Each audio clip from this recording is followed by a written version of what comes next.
tu es au milieu de ceci, tu as peur. Pourtant, il y a une loi supérieure. Alléluia. Il y a une loi puissante.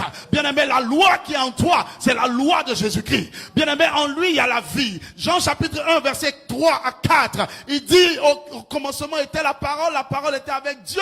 En elle était la vie. La vie se trouve dans la parole de Dieu. Notre thème du mois, c'est la restauration, la grâce de la restauration. Ce matin, je suis venu te dire que la restauration est une loi. Luc chapitre 8, à partir du verset 26. Est-ce qu'on peut acclamer la parole de Dieu?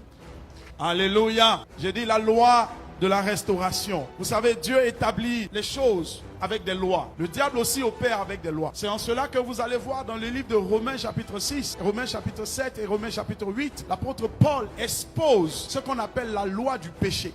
Et cette loi du péché là, elle règne sur l'humanité à cause de la désobéissance d'Adam. Alors l'humanité était sous contrôle de cette loi. L'humanité n'avait pas de solution. Et Jésus-Christ, bien-aimé, est venu avec la grâce et la vérité. Il y a une autre loi qui rentre en ligne de compte, en vigueur, à partir de l'arrivée de Christ sur la scène. L'homme était sous le contrôle de cette loi. Et le texte que nous lisons confirme que l'humanité était sous l'emprise des puissances démoniaques.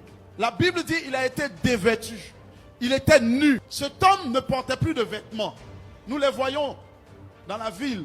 Quand on voit un fou, en général, on parle de gloire. Et cette gloire, en hébreu, c'est kabot. C'est-à-dire quoi? La vie de Dieu, la présence de Dieu, sa dignité avait disparu.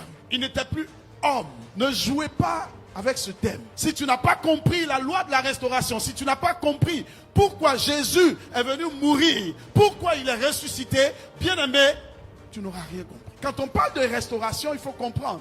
On a dit, ce qu'on a perdu, on le reprend. Mais qu'est-ce que tu as perdu? Cet homme n'avait plus de dignité. Il n'avait plus de gloire. Et il vivait dans une atmosphère de mort. Quand on parle de restauration, bien aimé, il y a des valeurs sémantiques que nous devons voir. Chez les Grecs, il y a un mot qui revient souvent, c'est palygénisia. Il parle de nouvelle naissance. Il parle de régénération. Il parle de changement radical dans la vie de quelqu'un. Changement radical. Quelqu'un qui était dans la souffrance à cause de l'emprise des démons, cette personne-là, elle est libérée totalement. C'est ça la loi de la régénération. C'est un changement pour devenir meilleur. La loi de la restauration est un rapport de force. La force du Seigneur s'impose à la force des démons. Quel que soit le milieu dans lequel tu te tiens, bien aimé, sache une chose, il y a une loi qui gouverne ta vie. Je dis, il y a une loi qui gouverne ta vie.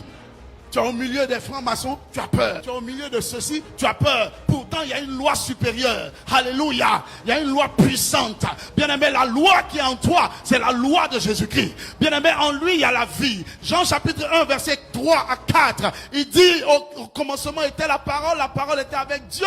En elle était la vie. La vie se trouve dans la parole de Dieu. Regarde, ta restauration en marche.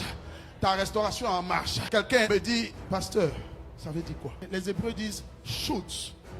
Ça signifie réparer, joindre. Tout ce qui a été anéanti, démoli dans ta vie est réparé par le Seigneur. Ce matin, je suis venu prophétiser dans ta vie la loi de la restauration. L'œuvre achevée de Christ à la croix est une œuvre parfaite. Il n'y a plus rien à ajouter. Alléluia.